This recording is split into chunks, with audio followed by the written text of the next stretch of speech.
Are very beautiful Rohini గారిని వేదిక మీదకి సాదరంగా ఆహ్వానించేస్తున్నాము. అలాగే ఆవిడ పక్కనే ప్రశాంతి గారు కూర్చొని ఉన్నారు, అక్కడ దీప్తి గారు కూర్చొని ఉన్నారు, సుమయ ఉన్నారు. అందరికీ wishing everybody a very happy women's day. నాకు తెలిసి ఈరోజు కాదు రేపని, but every day is women's day, అందుకని. Okay, so yes Rohini garu, మీ మీద అయితే కేసులు ఏమీ నమోదు అవ్వలేదండి, కానీ మీ వారి మీద మాత్రం చాలా కేసులు. వంగపతి గారు ఆయన ఫ్లైట్ ఎక్కేశారు, కానీ మార్చి 12, 14 కలుద్దాం. కానీ మీరు మంచి క్వశ్చన్స్ అడిగారు ఆయన్ని. అవును కదా, చాలా పడ్డాంలేండి కష్టాలు, తప్పించుకున్నాడు ఆయన. అందరికీ నమస్కారం అండి. చాలా happy once again we come in front of you with good movie అన్నమాట. మన వాల్ పోస్టర్ సినిమా స్టార్ట్ చేసిన దగ్గర నుంచి ఆ జర్నీలోని ఒక పార్ట్ అవ్వడం అనేది చాలా సంతోషమైన విషయం. And also I always feel నేను ఉండాలి, ఏదైనా ఒక పార్ట్గా ఉండాలి అనిపిస్తూ ఉంటుంది. బట్ డెఫినెట్గా ఇక్కడ ఒక విషయం చెప్పుకోవాలి ఏంటంటే, నాని గారి గురించి తను ఒక పని చేశారు అంటే, తను ఏదైనా ఒక ఫిల్మ్ సెలెక్ట్ చేశారంటే అందరికీ ఒక నమ్మకం ఉంటుంది అన్నమాట. ఆ నమ్మకం ఏంటంటే, మీ అందరి మీద ఉన్న మర్యాద, ప్రేక్షకుల మీద ఉన్న మర్యాద, మీ టైం మాకు ఇస్తున్నారు. మీరు సినిమా థియేటర్కి వచ్చి మా సినిమా చూడడానికి అట్లీస్ట్ ఒక 3-4 గంటలు మాకు ఇస్తున్నారు.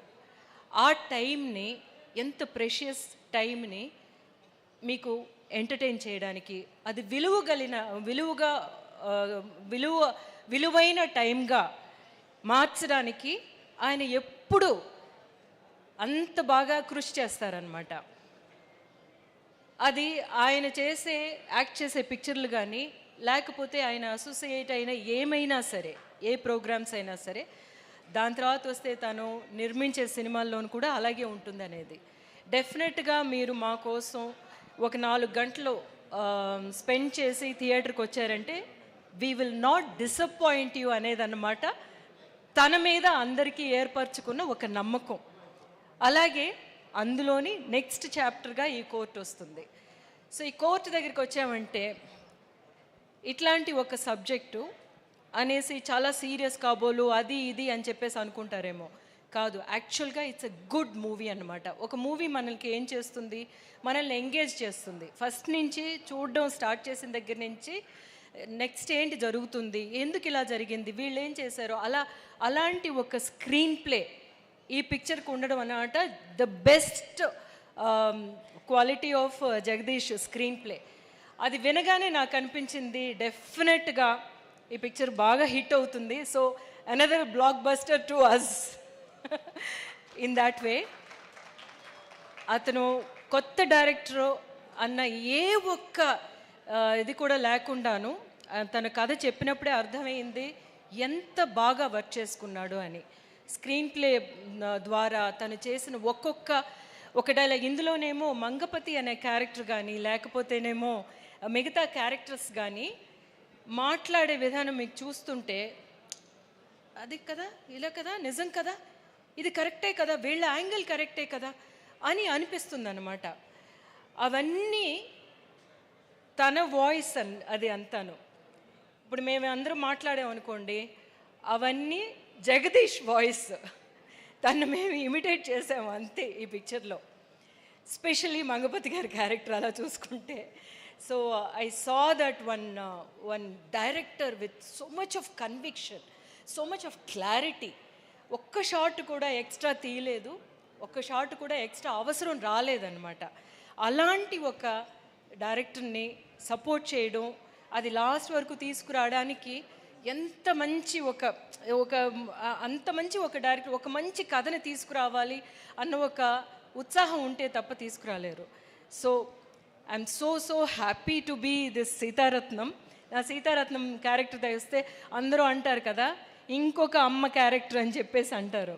కాదు, ప్రతి అమ్మ క్యారెక్టర్ నాది చూసుకుంటే ఆ అమ్మ చాలా ప్రత్యేకమైన అమ్మే, డెఫినెట్గా కదా. ఒక్కొక్కటి ఒక్కొక్క సిగ్నేచర్ ఉంటుంది. అలా ఉంటే తప్ప నేను చెయ్యను, అలా ఉంటే తప్ప నాని గారు నాకు ఆ క్యారెక్టర్ మీరు చేయాలని చెప్పరు, డెఫినెట్గా అనమాట.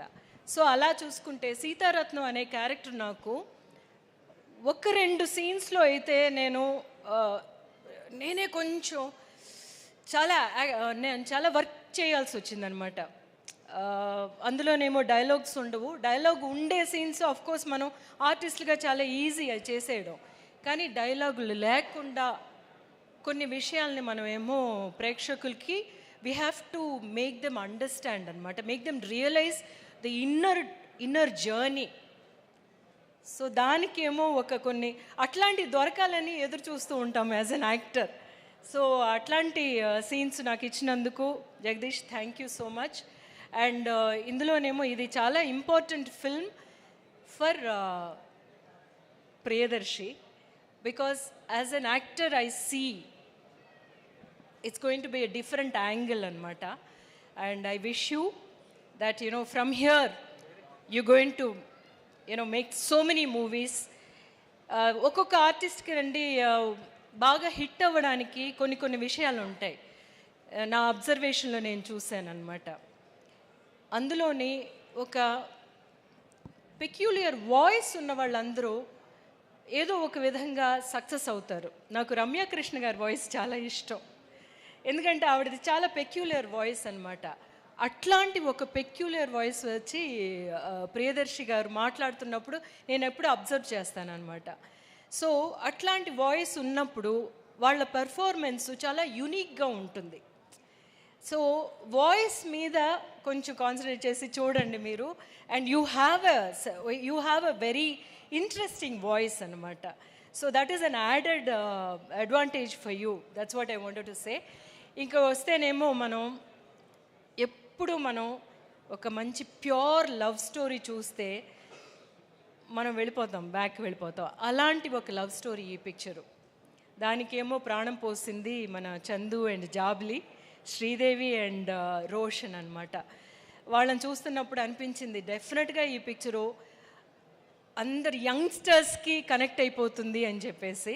So that way if you see ఈ పిక్చర్ చాలా సీరియస్ అయిన ఒక విషయాన్ని తీసి మాట్లాడుతుంది, but at the same time మన అందరు ఫస్ట్ లవ్ని మనం విజిట్ చేసే ఒక ఫిల్మ్గా ఉంటుంది ఇది. ఆ ఫస్ట్ లవ్ అంత ప్యూర్ ఎమోషన్, అసలు అంత ఇన్నసెన్స్తోని మనకి ఎప్పుడు ఆ ఫస్ట్ లవ్ మనం మర్చిపోలేము. అలాగే ఈ పిక్చర్ కూడా మీకు చాలా చాలా చాలా స్పెషల్ అయిన ఒక ఫిల్మ్ ఇది. You will never be in this moment డెఫినెట్గా. So I wish all the best for us itself. మీరు డెఫినెట్గా ఈ పిక్చర్ వచ్చి చూస్తారు. మీ time is going to be worthwhile అనమాట. హోలీతో పాటు మా కోర్టుని కూడా వచ్చి సెలబ్రేట్ చేసుకుందాము. Thank you so much Rohini గారు. నా పేరు రోషిని అంటారేంటి? అంటే ఇందాక వెలుతురు లేదు కదండి, అందుకని రోషిని అన్నా. Okay, thank you so much Rohini garu. Thank you very much, and looking forward to seeing you in the movie on March 14th. Yes, at 12th annaru mari aa premieres andarki 14th. Okay, so indaka manam vinnatuvanti aa beautiful song manaki anta soul touch